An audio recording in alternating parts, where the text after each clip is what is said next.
I specialize in working with people with autoimmune disease and chronic illness. Oftentimes, the people I work with have more than one diagnosis that they are struggling with. Reining in chronic inflammation is a key factor for their naturopathic doctor and I that we focus on. Inflammation is a normal and often helpful immune response to injury. When we get injured, get bacterial or viral infections, a cut or sunburn, we experience pain, swelling, warmth, and redness. These are signs of inflammation arriving in the first stage of the healing process. It's absolutely necessary and important. Inflammation becomes a problem when it doesn't turn off. It becomes a chronic, low-level physiological response. The question then becomes, why does this happen? How do I know if I'm suffering from systemic chronic inflammation? And how can I turn it off so that I can feel better? That is what we are going to be walking through today. Welcome to the Therapeutic Food Solutions podcast. I'm your host, Marian Mitchell. I'm an integrative nutrition health coach, therapeutic diet expert, and founder of The Road to Living Whole. There are many different diets out there. It's hard to know which one is right for you with your chronic illness and autoimmune disease. In this podcast, I'm going to share with you the foundational pieces every single therapeutic diet out there shares, and also how to use the best one for your particular diagnosis. If you've been looking for a meal planning partner, help navigating the complicated healthcare system, and want to feel better quickly, I'm your girl. Grab your kombucha and notebook. Let's dive in.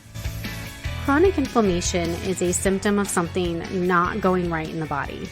When we are inflamed, our body starts crying out for help. Oftentimes, you start going to the doctor because you feel off, but all your tests are normal. This is called subclinical. Naturopathic doctors and health coaches are more likely to believe you when you say you feel off. Kind of like when you see smoke, you know there's fire. They don't ignore you when you say you see smoke, and they'll go and investigate with you.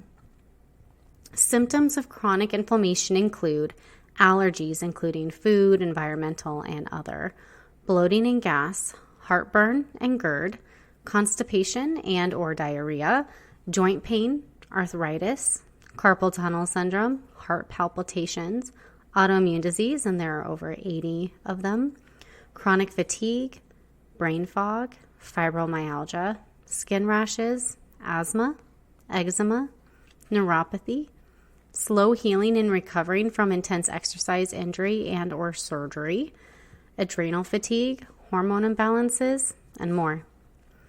When you're experiencing one or more of these symptoms, they're going to start the process of helping your body deal with this inflammation before you become what we call clinical. Clinical is when your tests finally show something is off, but by then things are way off. Now, before I talk about the 5 strategies I have to help you reduce chronic inflammation, I want to talk about what can contribute to it. You know the saying, all disease starts in the gut? Well, it's kind of true. Not always, but we do know that when you're dealing with chronic inflammation and other chronic symptoms, nurturing a healthy gut is foundational in the healing process.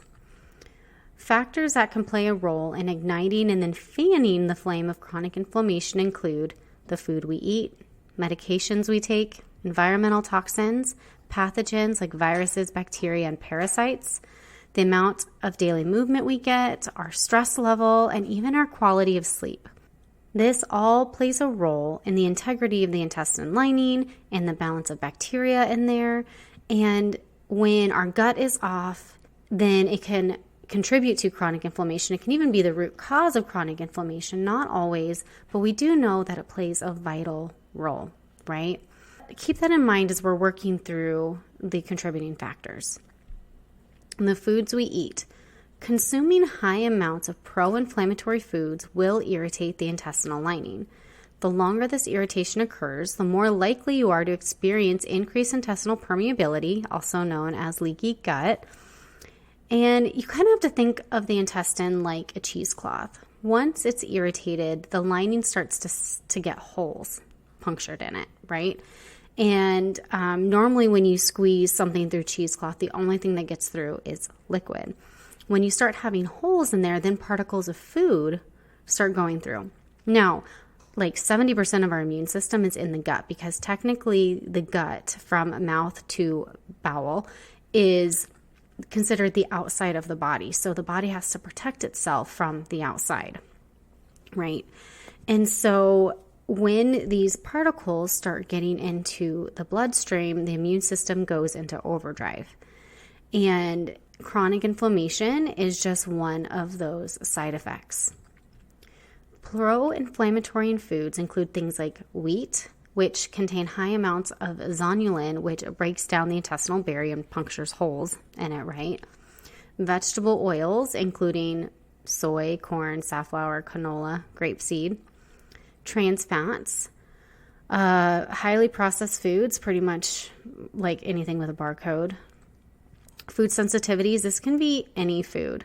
I've seen people allergic to things like apple pectin and turkey and blueberries and things like that, right? Fried foods, excessive amounts of sugar, which excessive amounts is more than 4 teaspoons per day for women and 6 teaspoons per day for men of added sugar. All artificial sweeteners, MSG, preservatives, and artificial food coloring. And then we have medications. Antibiotics, NSAIDs, steroid medications, chemotherapy drugs can all damage the lining of the intestines in one form or another. It wipes out bacteria, increases cortisol, suppresses the immune system, or actually degrades the intestinal lining. Now, these are life-saving medications, of course, like they have their place, but they are often overprescribed. And when you are struggling with autoimmune disease or chronic illness symptoms, you're often on several medications, and unfortunately, sometimes those can contribute to a leaky gut, which contribute to chronic inflammation, right? Like it's like a double-edged sword, and you can't necessarily always get off of them, but it's still good, to support your body in other ways. So I just want to throw that out there really quick. Environmental toxins. Research has linked many environmental toxins to causing inflammation, disrupting gut bacteria, actually even being a cause of autoimmune disease, allergies, asthma, and cancer. Examples of environmental toxins are endocrine disrupting chemicals, or EDCs, and this includes things like BPA, dioxin, phthalates, fire retardants, PFCs, and others. Heavy metals like mercury and lead, diesel exhaust, chemicals in cleaning products, including synthetic pesticides and herbicides, chemicals used in dry cleaning, triclosan, which is in antibacterial products, and more, chlorine, and other harmful chemicals in body products like formaldehyde, benzophenone, I don't know if I said that right, acrylates, PABA, and more. And then we have pathogens like bacteria, fungus, parasites, and viruses. All of these can be a root cause of chronic inflammation in the body, and a lot of times they can harm the integrity of the intestinal lining as well. Latent infections play a huge role in chronic illness symptoms, and resolving these pathogens can actually resolve most, if not all, symptoms when they are the root cause, which is pretty cool. And then lifestyle factors. So being sedentary causes inflammation in the body. We are designed to move. Movement cleanses our lymphatic system. It carries nutrients to the body. It reduces cortisol levels. It does so much. And in modern America, we just need to move more. But on the flip side, over-exercising will also cause inflammation. It's all about balance. Chronic stress. Chronic stress, like maybe a stressful job, unhealthy relationship, parenting with minimal or no support, and other long-term stresses will wreak havoc on our bodies. We all know this. It also causes chronic inflammation, or it can at least prevent inflammation from reducing. No matter how healthy you are, if you don't get your stress under control, you're not going to feel better, period. And there is no one right way to reduce stress. You can go back and listen to episode 46 to learn more about mitigation strategies for stress. And sleep. So many of us aren't able to get enough sleep or get good quality sleep. Sleep is restorative. It's when our bodies are cleaning things up and healing. If we're not able to fall into a deep sleep due to too much light, an overly warm room, uncomfortable mattress, children, elderly parents, noisy neighbors, whatever the reason is, our body can't do its job to restore our health. So now that we've talked about all the things that can cause and contribute to chronic inflammation, let's talk about the 5 strategies to help put out the flame. If you don't have your notebook out yet, you might want to grab it now. Number 1, clean up your diet. You knew I was going to go there. Diet is the foundation. It's not the end all be all, but you get your diet right and so much healing takes place. One of the biggest things that you can do is go organic. Glyphosate disrupts your microbiome like no one's business. It's so bad for us, you guys. The more organic you go, especially with things like wheat products and oat products, and then following the environmental working group's Dirty Dozen will go a long way in reducing inflammation in your body. I don't know if you can hear my pets in the background, but my cat's been trying to walk over the laptop and my dog has been chewing on a bone and stuff. So if you hear it in the background, that's what's going on. Switch to more real whole foods and minimize highly processed foods. It's more nutrient dense and anti-inflammatory. 2 birds, 1 stone. My free downloadable guide is a great place to start. Another great place to start that's absolutely free is a Facebook community. In there, I share a ton of real life, everyday strategies to eat better, cooking tips, my favorite grocery store finds. I also do impromptu and scheduled workshops where I share more in-depth things, really more how to apply what I share in this podcast in that community. Plus, I share recipes and all kinds of really good stuff. I actually have over 350 recipes in my arsenal. About 200 of them are on the website, and then I have a whole bunch in my meal plans. And you're going to get all of that information in there. It's a great place to go for the application side of what I talk about in here. The link to both of those is in the show notes. Okay, so number 1 is clean up your diet. Number 2 is take medication only as necessary. Did you know that there are actually tons of strategies out there to help manage things like allergies, bloating, gas, pain, muscle cramps, all of those things? And here's my story. After my divorce, I had to buy private insurance, and it only covered so much. A friend of mine was already in the natural health world, and she introduced me to things like nasal rinsing, colloidal silver, grapefruit seed extract, regular yoga practice, castor oil packs, and all these other remedies that helped with things that I was struggling with, like chronic sinus infections and cramping and PMS and, just aches and pains and colds and things. And it was a game changer. I never really went to the doctor a lot, but on my health journey, there was a time that I was taking really expensive pharmaceutical migraine medication 3 to 4 days a week to function. I was taking lots of ibuprofen for my headaches. I was on asthma, so I was on a daily plus a Prevental. And just all these things that I don't need to take anymore because I have so many tools in my toolbox. I mean, sometimes I'll need a steroid, sometimes I'll need an antibiotic, but it's not the only tool in my toolbox, and it's not the only tool for you either. Sometimes medication is necessary. It absolutely has its place, absolutely, but it shouldn't be the only tool in your toolbox. So it's really important to start exploring other ways to manage your symptoms. Having a holistic approach is a really great idea. Number 3, reduce your exposure to environmental toxins. This is one that small steps make a huge impact, and small steps over time can really overhaul things and reduce your exposure dramatically. As you run out of things, as you run out of your body care products, for example, switch with cleaner, less toxic versions. When I first learned about the website called Skin Deep, also by the Environmental Working Group, I became obsessed and threw out everything in my bathroom and all my body care products and all my makeup, and I started replacing them with other products. That was an expensive way to go, and I really don't recommend going that way, as tempting as it is. Instead, I recommend researching and finding replacements and then replacing as you run out of products. Replace your plastic food storage containers with glass ones. Now, if it's not going to get overly hot or cold, like it's in your pantry, you can use plastic. That's fine. Don't clean them in the dishwasher. When you're swapping things out, hand wash and let them air dry. Well, plastic is fine for that. What I'm talking about is when it comes to storing food, like leftovers, that's where things get dicey. Replace these things with plastic for sure is a simple way to reduce chemicals from leaching into your food.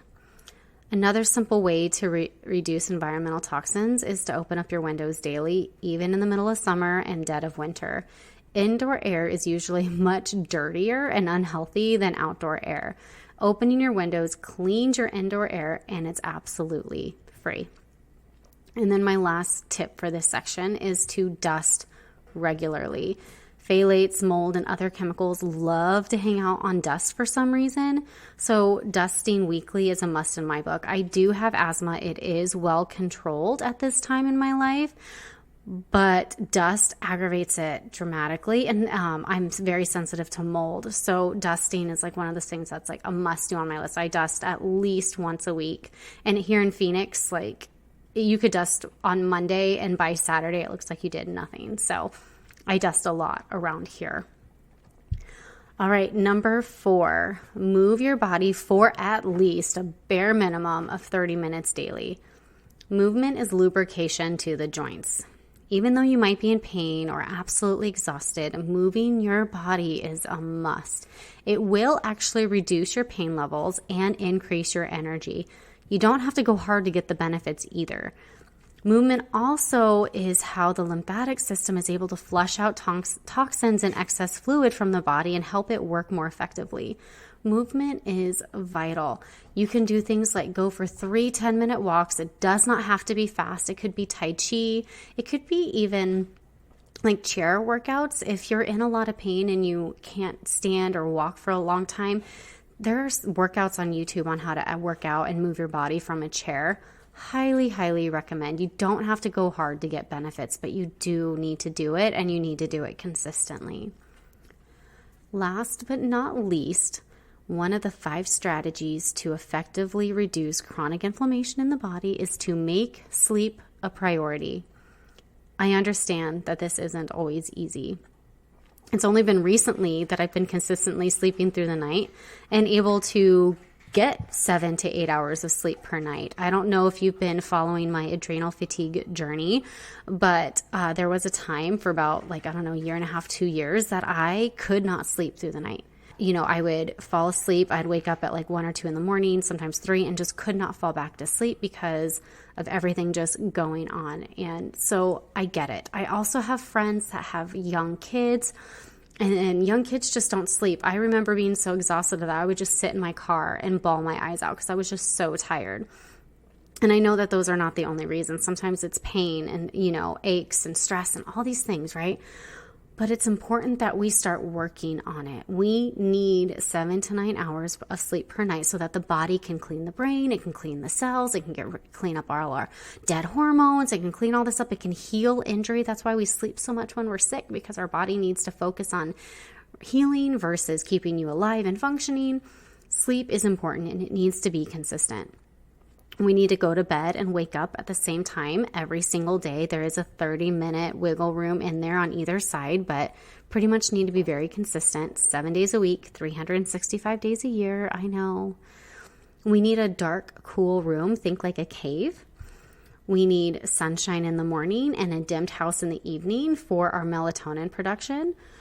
We might need to ask for help and tag team nights with the kids so that we can get some sleep.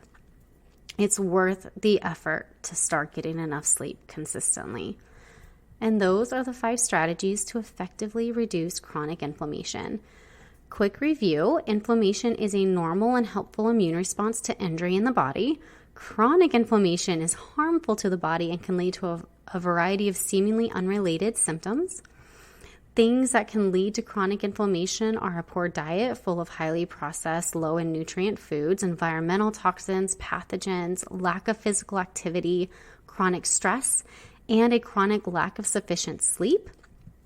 5 effective strategies to reduce inflammation in the body are an anti-inflammatory diet low in glyphosate that is rich in produce, high in quality protein and healthy fats, finding holistic strategies to manage symptoms and use pharmaceutical medications only as necessary, slowly reduce your exposure to environmental toxins, including body products, cleaning products, and then, indoor air, moving your body daily for at least 30 minutes, and making sufficient sleep a priority.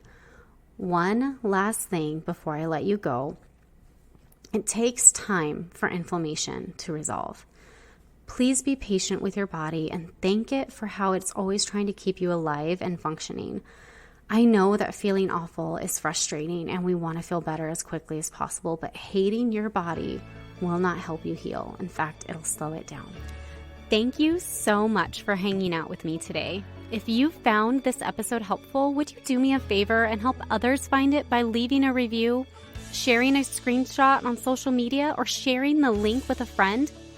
By you sharing what you've learned, others are able to find this podcast and join our community. Be sure to check out my website, www.roadtolivingwhole.com, for over 160 delicious recipes, a variety of meal plans, and a blog packed full of even more healthy living tips. If you'd like to learn more about how to work with me as your coach, you can schedule a free consult through www.roadtolivingwhole.com/health-coaching/. Until next time, friend. Bye.